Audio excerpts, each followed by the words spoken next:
I'm sorry, it just It's going to be a different type of Let's Play because this is an interactive story. And it could be considered a game by many, and I consider it to be a game, but also it involves narration. No physical actions to be taken, and a lot of choices that determine your ending. I don't even know how many endings are in this game. Dun, dun, It's a dun. branching narrative that covers 5 chapters, and it could be something really in-depth. So let's begin. There's no time to wait around. We've got a lot of choices to make. In depth. Also, the thing about these interactive stories is while the visuals may be limited in terms of pictures and text, the audio is where it's really at. So I recommend you guys put on headphones, turn up your audio, and get ready for a nice story with Markiplier. I open my eyes, and the first thing I want to do is scream. I'm flat on my back, and everything seems to hurt. The trees overhead look familiar. It's a clear night sky, almost beautiful. Except for the fact that this means I've been out cold for at least 6 hours. But there's something wrong. I don't remember what, but something happened. My head. My God, my head hurts. And a ringing in my ears. Was there an accident? An explosion, I think. I remember Dennis screaming, but after that I can't remember. As I sit up, I notice that my hard hat has been thrown off. I look around the area, but it's not here. It feels strange to go anywhere without my hard hat. But I've got to find the other members of the crew. They could be in danger. So I say, you might waste time looking for the hard hats, so it's best just to go for the crew. You've already been through an explosion and you survived, so I know this guy's tough. I know that I'm tough. I decide that my hat can wait until I figure out what's going on. I get up and take a look around the logging site. I smell something burning and don't hear any engines running. Wait, something isn't right. Was it the bulldozer? Maybe the damn thing overheated for the last time. Maybe the engine finally blew. Yes. Well, maybe I'm jumping to conclusions. Only one way to find out, I guess. I walk over to the center of the logging site. Don't like what I see. Dead bodies? I'm guessing it's going to be dead bodies. Oh, that's not good. Oh, shit. The logging site looks like a bomb was detonated right in the center. I don't know where to start. The one load we'd managed to stack on a truck for the day is overturned. The trailer bent and the logs hanging off the back. Where the hell is everyone? My head is killing me. This ringing in my ears. I can't hear anything. Not birds, not my footsteps, nothing. It makes me wonder if I hit my head after my hard hat flew off. I run through a quick mental checklist to make sure my brain is still working. My name is Roger Hastings. I'm 41 years old. The year's 2017. I own a small logging camp, and we've been logging in this strip of Kentucky woodland for almost a month now. Okay, so my brain works, that's a relief, but it also makes me fearful, because something is certainly not right here. I look around the logging camp, my mind trying to figure out what has happened. Just about every piece of equipment has been overturned or tilted. Okay, so would it be more important to look at the debris or look at the truck? I mean, we can see the truck, but I think looking at the debris would give a clue to actually what happened. At least that's my conclusion. There are bits of debris everywhere. There are fragments of the 5-gallon bucket I keep our work rags in, a loose saw chain, and an overturned gas canister. Had there been an explosion, all the fuel on site would have started a fire, but there's no charring, no burning, nothing. I walked through the area where Dennis had been working. From the looks of it, he'd been moving slowly. He'd only taken out 4 trees today. His metal lunchbox was open, an indicator that he had been taking an early break, but he's not here. No one is here. Where the hell is everyone? I could try to make a call on my cell phone, but his battery's already really low. Not that it matters, the reception is crap out here. So, it looks like calling someone on the cell phone might actually be a bad idea, all things considered, because it seems, to me anyway, that that's obviously not going to work because the reception is bad and I might save my phone battery for something else. So I'm going to yell out. I'm going to yell and see if anybody nearby. Hey guys! Where is everyone? Tony, Dennis, Frank, Joe! But their names fall flat among the wreckage. I get nothing back other than scaring away a few birds overhead. I might as well start walking and try to find some answers. The highway is almost a mile back through the woods, down the gravel road we used to reach the site. Maybe the crew ran that way for help. Why would they have left me? Were they scared? Out of sorts? Maybe I can catch up to them. But with my truck turned over on its side, it looks like I'll be walking. My God, I can't even remember what I was doing before waking up on my back. Wait, what's that underneath the bulldozer? Oh my God, it's a leg. It has to be either Tony or Dennis. The The dozer looks unstable, like it might roll some more. Might not be safe to get close, but at the same time, I can't just leave them there. Well, all things considered, they might be dead, but you know what? It's worth the risk to go look.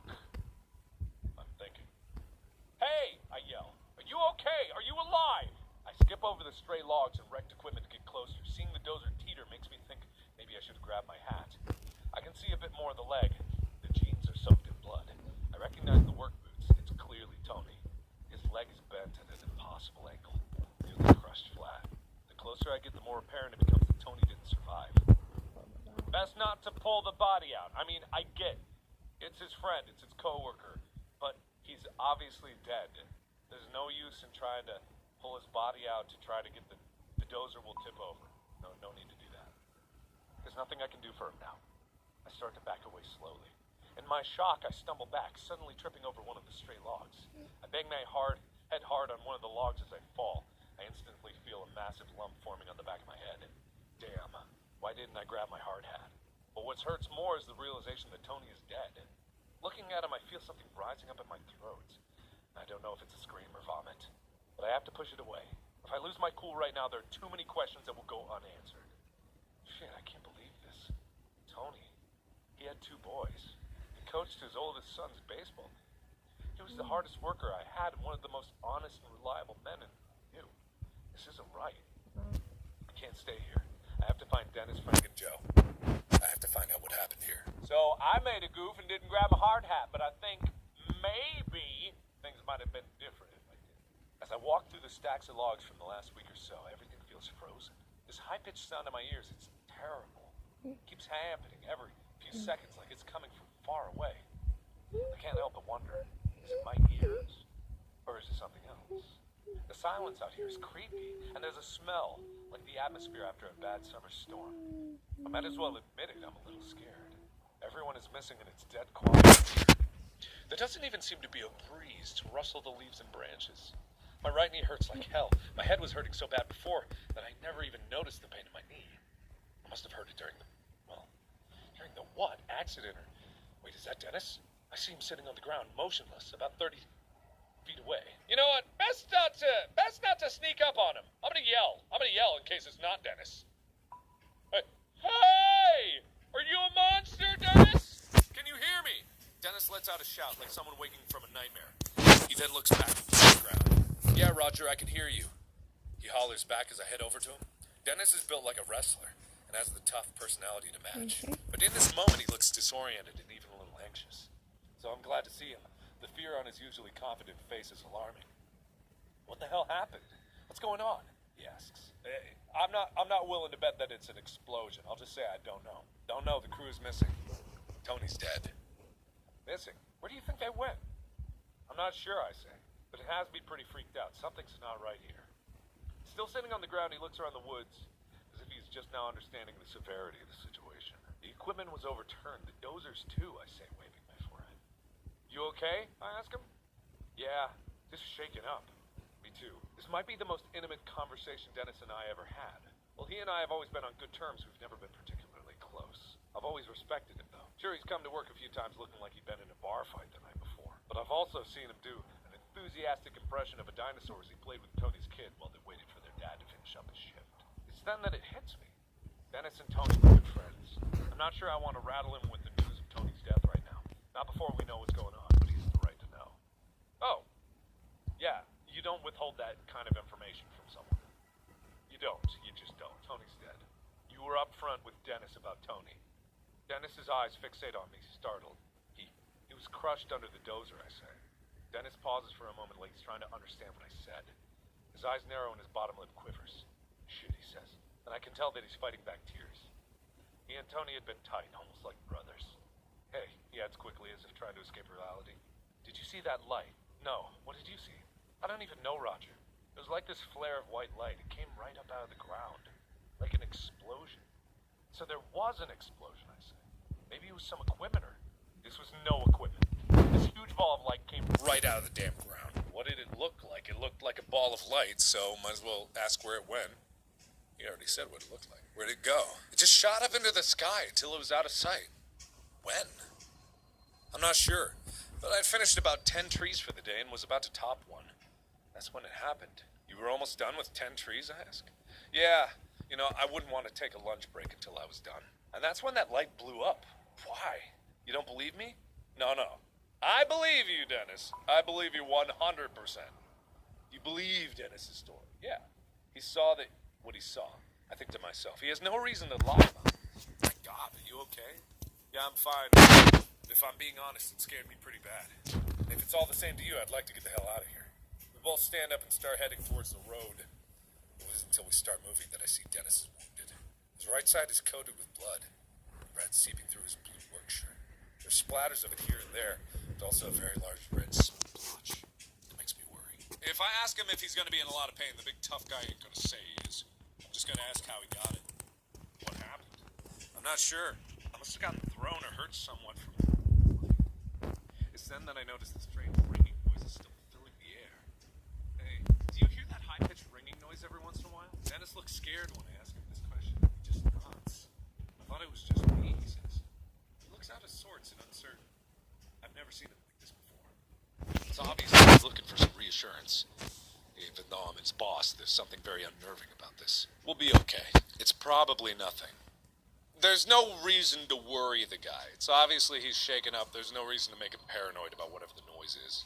I mean, it is what it is. We'll get to the bottom of it no matter what, but he needs some comfort after the bad news. Let's be realistic, I tell myself. I might as well try to be empathetic. Out here in the middle of these woods, the ringing could be anything. Maybe a car alarm from through the woods or something. Still, even my passive movement seems to have reassured Dennis. He looks a bit calmer, more relaxed. We both start moving forward, still saying another word. Did you try to call Frank? I know he had his cell on him today. Not yet. Luckily, I still have some battery left. I pull out my cell and call Frank, happy I didn't make that call to Dennis earlier. It rings, but he doesn't pick up. But when I hear his phone go off behind the stack of logs, Dennis and I give each other a look. As the phone goes to voicemail, I hang up and we walk behind the logs to find Frank's phone on the ground, abandoned. We look around for Frank, but find nothing, not a single trace. It's then that I notice something really odd. A 10-foot wide hole in the ground right near where the phone was. There's no stray piles of removed dirt or rocks. It's clean, smoothly dug, cutting into the earth, wide, but only a few feet deep. It looks so natural, like the ground was just deleted, no shovels or diggers used. Dennis walks over to it. This looks like the same kind of hole where I saw that light come from the ground. I say nothing. My mind is spinning, but I don't know what to think. We need to get out of here, Dennis mutters. At this moment, that ringing noise carries through the forest again, sending a shiver down my spine. Dennis is right. There's something strange going on, and we might not be safe here. That ringing sound could be a clue to where the rest of the crew went. To be perfectly honest, we can't run away from the situation. We're already in the middle of it. If you're in the middle of it, I guess it would be the first inclination to go to safety, but Frank is still out there, and he could be alive. Tony is dead, but we gotta find Frank. And the only clue that we got is checking out the sound. You decide to check out the sound. Something's not right. And if there's a mechanical noise like that, you think someone is out there, he asks? Maybe. I think we should at least check it out.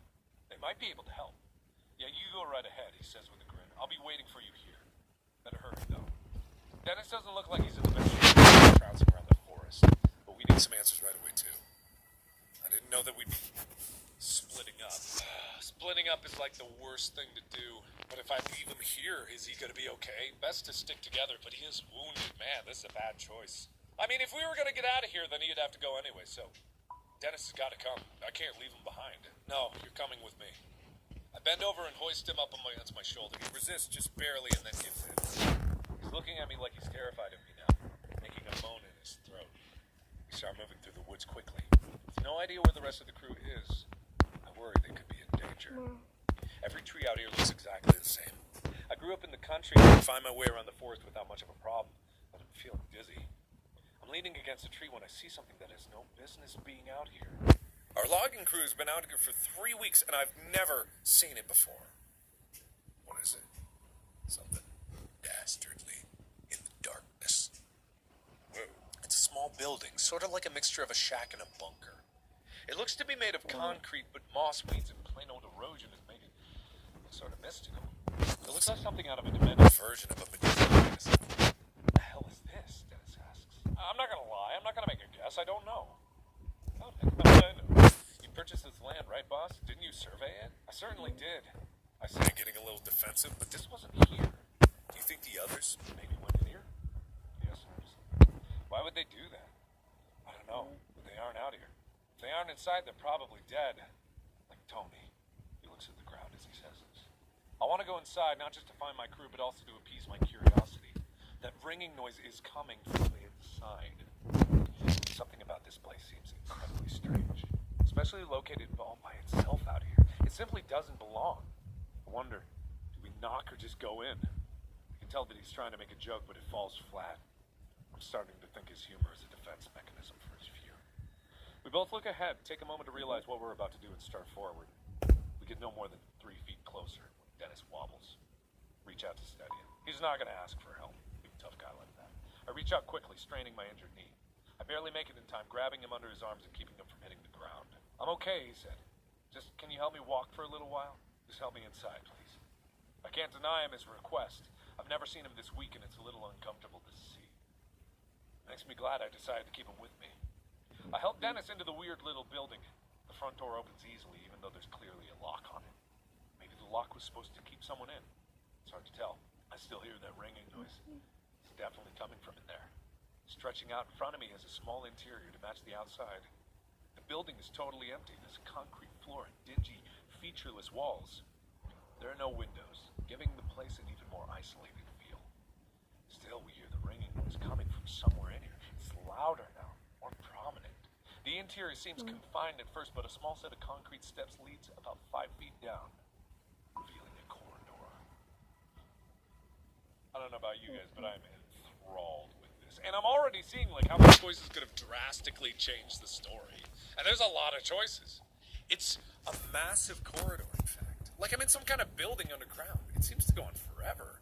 This corridor is mostly dark with emergency lights every 10 feet or so. I assume we're now underground because this corridor extends far beyond the walls of the building we entered. I realize that someone might not appreciate finding us here. Well, we can't exactly walk quickly because, Dennis is hurt. So, might as well go quiet. I feel like a ghost. Like I truly have no business here. Dennis leans on me for support. We move slowly, our feet not making a sound. If anyone is in here, I want to make sure they don't hear us. We tiptoe forward as softly as we can. As I carry Dennis to the far end of this otherwise featureless place, I see a flight of concrete stairs leading down. I have to set Dennis down on the floor. His weight is killing me. Dennis, are you okay? Stop worrying, man. I'll be okay. I just need a minute to rest. Looking at him, I'm not too sure. I can still hear the ringing noise every so often coming from somewhere in here. I look ahead at the concrete stairs, pointing towards them so that Dennis sees them. Can you make it down those stairs, I ask? He stands up slowly and is visibly making an effort to not fall back down again. Yeah, he says. Sounds a little irritated. He steps up the stairs without me and I have no choice but to follow. People on the stairs, and by just looking at them, I get the sense that we're crossing some sort of line here. There may very well be no going back. Well, might as well keep moving forward then. Not much of a choice to be. Ooh, that reminds me of SCP. What was it, the stair one? 087B? As I head down the stairs, I notice that they look aged. The damn ringing noise is somewhere below, louder than ever. I feel like I'm walking down into the cellar of a haunted house. The light becoming scarce as the stairs take a slight turn. I can feel the temperature drop. Dennis makes it just a few steps down before he's leaning on the wall. He's breathing like he just finished a marathon. I gotta give him a break. He's pushing himself. He's probably losing blood. Gotta take a break. Let's take a break, I say, putting my hand towards his shoulder to help steady him. Dennis lets out a sigh. Thanks. I don't feel too great, boss. As we both squat down on the stair, my mind seems to lock in on the unknown fate of the rest of my crew. Frank is married, and I've met his wife a few times. A nice woman with a huge laugh. My heart sags a bit when I realize I might never get to hear him belting out a classic rock tunes during lunch break. Joe. Well, I don't know too much about him. He's 22 years old and is considered community college. His folks are deadbeats, so he'd been providing for himself since the age of 16. Maybe I can still find them. Still get to hear Frank singing in his deep baritone voice after a few too many drinks. After a few moments, Dennis says, "All right, let's keep going." We both stand up, leaning on each other. I have to make Dennis stay behind me as I stick my foot out in search of the next step. I can't help feeling like a child as a very powerful fear seizes me. I'm expecting a monster to reach out of the darkness, slicing into my throat. After what feels like forever, we come to the bottom of the stairs. We're closer to that ringing noise now. A door sits securely in the wall and looks That's out of place down here as I feel. A sliver of light seeps through, illuminating the area. The door has what looks like a panel with a lot of labels and lights. Small embossed print above the panel says, Level 1, entry escape, transports. There's a button with no label. Best not to be pushing random buttons. Let's inspect the panel. Oh, yeah. The panel looks like some kind of diagnostic or alert system of some kind. Each label meant to communicate some status. Lockdown engaged, experiment in progress, shutdown engaged. All these appear to be off, but one of the phrases has a slowly blinking red light next to it. The only powered light on this whole thing. Abnormal entity breach. What the hell? I slowly push the door open, though Dennis suddenly steps in front of me, taking the lead. Let's go, he says. I want to find out what the hell this place is. As Dennis walks through, that ringing or beeping or whatever it was gets a little louder. The door closes behind us with a click. I can't help but notice the wobble in Dennis's step as he lets out a grunt. You sure you're healthy enough to keep going, I ask. It doesn't matter. I don't want to be in the woods right now. He seems scared, something I've never seen before. Angry, yes. Upset, yes. But Dennis is never scared. What did you see? What did he see in those woods? I don't know what it was, boss. It was like someone had left a radio on crackling. But we don't have any radios at the site. It was, I don't know. It was like something in the forest was moving. I gave him a doubtful look and he cast his eyes to the ground, frustrated. I know how it sounds, but I know what I felt. It was like walking into a funeral parlor, feeling death and gloom everywhere. I've never been so preoccupied with my own fear that I nearly forgot about the ringing noise.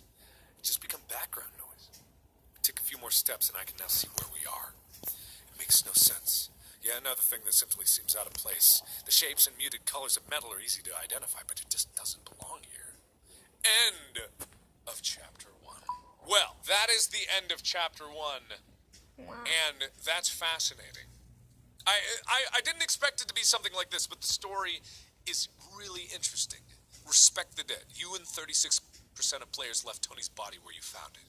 You and 76% of players were upfront about Dennis about Tony's death. You and 55% told Dennis you believed his story. You and 75% of players went to investigate the ringing sound. You and 64% of players decided to bring Dennis with you. That's fascinating. So anyway, I'm going to end this one here. Let me know what you guys think of this, because this is a different type of game, but I'm already fascinated about what's going on here. I really kind of want to continue this, and I can make this an easy 5-part series. It'd just be really interesting to see what it leads to, because if I'm not mistaken here, this almost seems like an SC containment breach type thing. It said abnormal entity breach or escape or whatever that was. And it's some weird facility that's underground with some strange mechanical containment type features. It may not be exactly related, but you can't help but see some of the similarities. And anything with SCP containment breach is a fascinating experience. So once again, let me know what you thought of this down in the comments below. I really do want to know. And I really do want to know if you guys want to see more. So thank you everybody so much for watching.